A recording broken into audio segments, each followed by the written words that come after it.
الحمد لله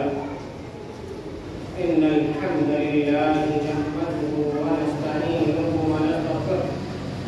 ونعوذ بالله من شرور أنفسنا ومن سيئات أعمالنا من يهده الله فلا مضل له ومن يضلله فلا هادي له وأشهد أن لا إله إلا الله وحده لا شريك له وأشهد أن محمدا عبده ورسوله أما بعد فإن خير الحديث كتاب الله وخير الهدي هدي محمد صلى الله عليه وسلم وشر الأمور محدثاتها وكل محدثة بدعة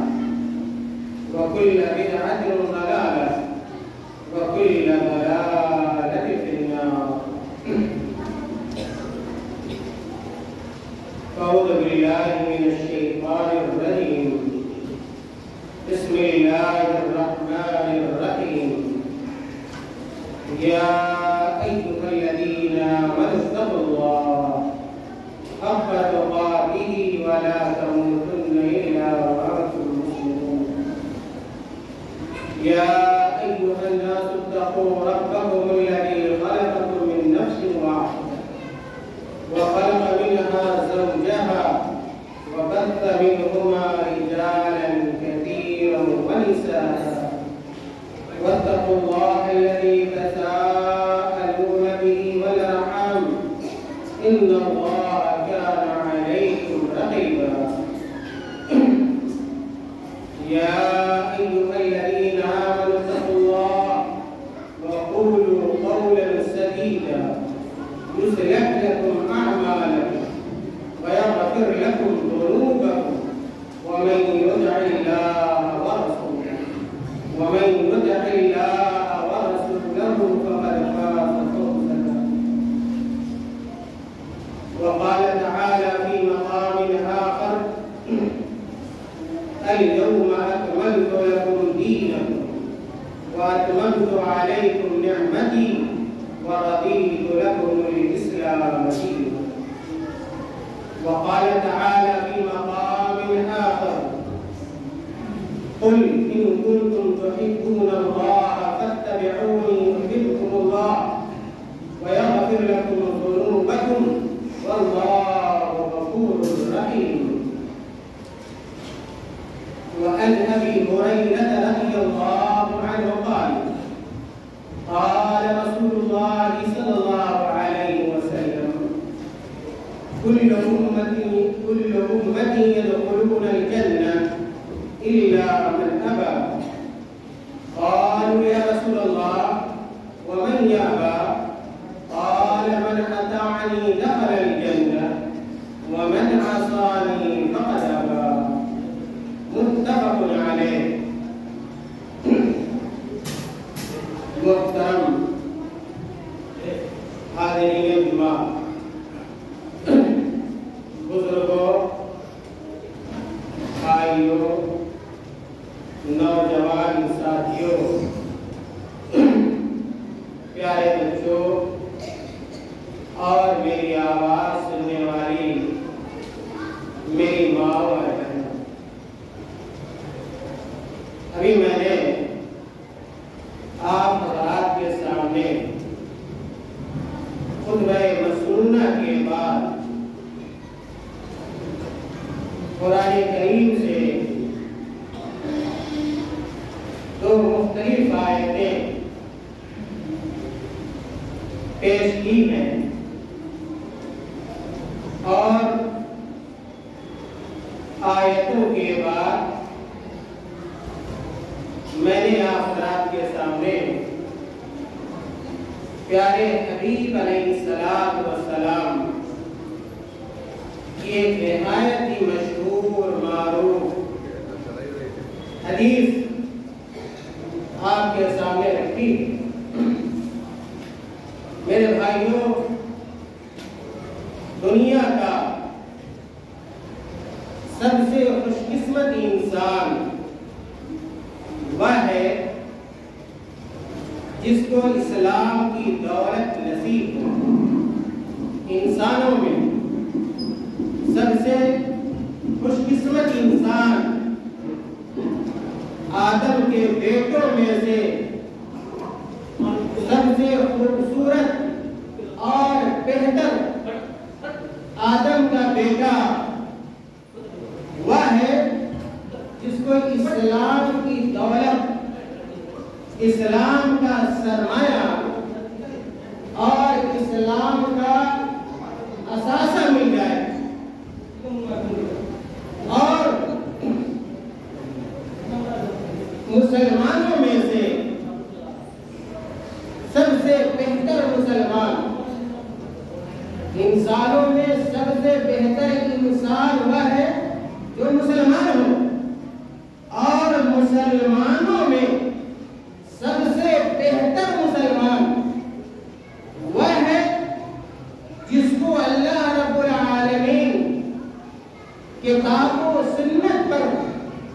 قرآن اور حدیث پر عمل پیرا ہونے کی توفیق عطا فرمائے۔ سب سے بہتر مسلمان وہ ہے جس کے ایک ہاتھ میں اللہ کی کتاب قرآن مجید ہو اور اس کے دوسرے ہاتھ میں پیارے حبیب علیہ الصلوۃ والسلام کی پیاری حدیثیں ہو، اور ایسے ہی لوگوں کو مسلمان سے تعبیر کیا جاتا ہے جو پوری زندگی ایک اللہ کی عبادت کرتا ہے، اللہ کے نبی صلی اللہ علیہ وسلم کی اتباع اور آپ صلی اللہ علیہ وسلم کی پیروی کرتا ہے۔ اس کی زندگی کے اندر شرک کی آمیزش نہیں ہوتی، اس کی زندگی کے اندر بدعات میرے بھائیوں نہیں پائے جاتے، اور ایک مسلمان اس بات پر پختہ عقیدہ رکھتا ہے، یقین کامل اور اعتماد کامل رکھتا ہے کہ دین اسلام پیارے حبیب علیہ الصلوۃ والسلام کی زندگی میں مکمل ہو گیا، اور اللہ رب العالمین کے نزدیک اگر کوئی دین اور کوئی مذہب معتبر ہے اور اللہ تعالیٰ اگر کسی دین سے محبت کرتا ہے اور خوش ہے تو وہ دین اسلام ہے۔ دین اسلام کے علاوہ جتنے بھی سابقہ ادیان و مذاہب ہیں، اب آپ صلی اللہ علیہ وسلم کی بعثت اور رسالت کے بعد کسی کا کوئی اعتبار نہیں، سارے ادیان و مذاہب منسوخ ہے، اور اگر کوئی دین قیامت تک باقی رہنے والا ہے تو وہ دین اسلام ہے، اور اگر کوئی شریعت باقی رہنے والی ہے وہ تو وہ شریعت محمدی صلی اللہ علیہ وسلم ہے۔ میرے بھائیوں، اس بات پر یقین رکھنا نہایت ضروری کہ دین اسلام مکمل ہو چکا ہے۔ آپ صلی اللہ علیہ وسلم کی بعثت کے آپ صلی اللہ علیہ وسلم کی وفات کے بعد اس دنیا سے رحلت کر جانے کے بعد اگر کوئی انسان آتا ہے، اگرچہ وہ مسلمان ہی کیوں نہ ہو، اتنا بڑا نمازی کیوں نہ ہو، روزے دار کیوں نہ ہو، دین پر عمل پیرا کرنے والا کیوں نہ ہو، لیکن اگر وہ اپنی طرف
بدعات سے منع کیا ہے کہ ہم کوئی ایسا عمل کریں، کوئی ایسا کام کریں جس کی مثال یا جس کی دلیل نہ قرآن کریم کے اندر ہو اور نہ جس کی دلیل پیارے رسول صلی اللہ علیہ وسلم کی حدیثوں کے اندر ہو۔ اگر کوئی آدمی ایسا کام کرتا ہے، اس کو دین سمجھ کر کرتا ہے، سنت سمجھ کر کرتا ہے، قائد سوال سمجھ کر کرتا ہے، عمل صالح سمجھ کر کرتا ہے، تو میرے بھائیوں سن لیجئے کہ ایسا عمل مردود ہے اور ایسے ہی کاموں کو شریعت اسلامیہ کی اصطلاح میں بدعت سے تعبیر کیا جاتا ہے۔ پیارے حبیب علیہ السلام نے ارشاد فرمایا، ام المومنین صدیقہ کائنات صدیقہ بنت صدیق حضرت عائشہ رضی اللہ تعالیٰ عنہ بیان کرتی ہے، سنیے حدیث، اللہ کے نبی صلی اللہ علیہ وسلم نے بیان فرمایا، من احدث فی امرنا ھذا ما لیس منہ فہو رد۔ اللہ کے نبی صلی اللہ علیہ وسلم نے کہا کہ اگر کوئی آدمی چاہے وہ جتنا بھی پاک باز کیوں نہ ہو، تقوی شعار کیوں نہ ہو، جبہ دستار کا حامل کیوں نہ ہو، سر پہ لمبے چوڑے عمامے باندھے ہوا کیوں نہ ہو، اگر وہ آدمی آتا ہے اور دین کے نام پر ایسی چیزیں شامل کرتا ہے یا اپنے ساتھ لاتا ہے جس کو وہ دین سے تعبیر کرتا ہے، دین کا نام دیتا ہے، لیکن اس کی دلیل قرآن کے اندر نہیں ہے، اس کی دلیل اللہ کے رسول صلی اللہ علیہ وسلم کی حدیثوں کے اندر نہیں ہے، تو اللہ کے نبی صلی اللہ علیہ وسلم نے کہا ما لیس منہ فہو رد۔ ایک مسلمان کی ذمہ داری یہ ہے، ایک مومن کی ذمہ داری یہ ہے کہ اس آدمی کے ہاتھ کو پکڑ لے، اس کے ہاتھ کو تھام لے اور اس کو اس کے کام سے منع کرے اور یہ کہے کہ یہ بدعت ہے، اور ایسے کام کو پیارے رسول صلی اللہ علیہ وسلم نے مردود قرار دیا۔ صحیح مسلم کی ایک دوسری روایت ہے جو اسی حدیث کے ہم معنی ہے، حضرت عائشہ رضی اللہ تعالیٰ عنہ بیان کرتی ہے، کہتی ہے کہ اللہ کے نبی صلی اللہ علیہ وسلم نے کہا من عمل عملا لیس علیہ امرنا فہو رد، کہ اللہ کے نبی صلی اللہ علیہ وسلم کے ارشاد گرامی ہوا کہ اگر کوئی آدمی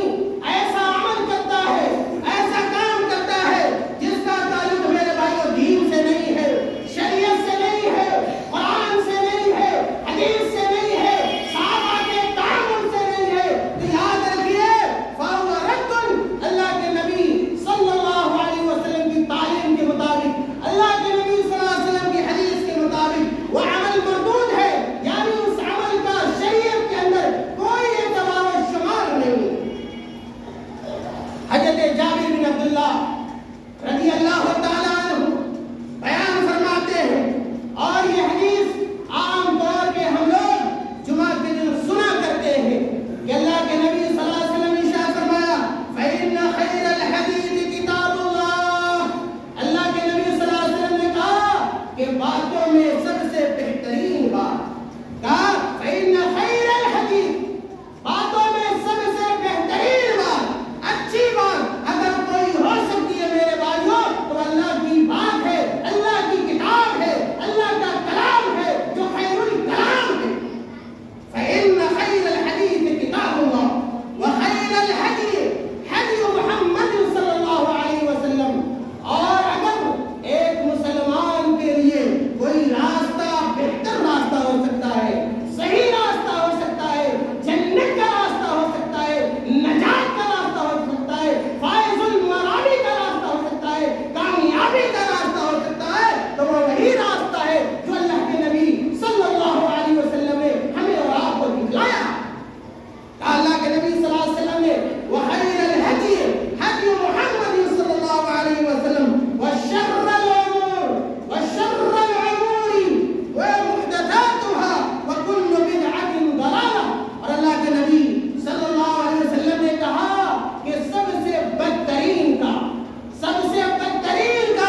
لیے ہم تمام لوگوں کو ہوش کا ناخن لینا چاہیے اور ہمارے نوجوانوں کو اپنے ذہن و دماغ میں زندہ دائندہ رکھنا چاہیے کہ ہدایت اگر نام ہے تو کتاب اللہ کا ہے، اگر ہدایت اگر نام ہے تو سنت رسول اللہ صلی اللہ علیہ وسلم کا ہے۔ ایک مسلمان ہونے کے ناطے، ایک اہل حدیث ہونے کے ناطے، ایک عامل السنہ ہونے کے ناطے ہمارا عقیدہ ہمیشہ پختہ ہونا چاہیے، مضبوط ہونا چاہیے، ہمیں شرک سے الگ ہونا چاہیے، بدعات سے الگ ہونا چاہیے۔ ہمارے مسلمانوں کو بھی، ہمارے نوجوان ساتھیوں کو بھی اور ہماری ماں اور بہنوں کو بھی اللہ تعالیٰ سے دعا ہے کہ اللہ تعالیٰ ہمیں اور آپ کو نیک اعمال کی توفیق عطا فرما دے۔ اللہ تعالیٰ جب تک اس دنیا کے اندر ہمیں زندہ رکھے، اسلام پر قائم و دائم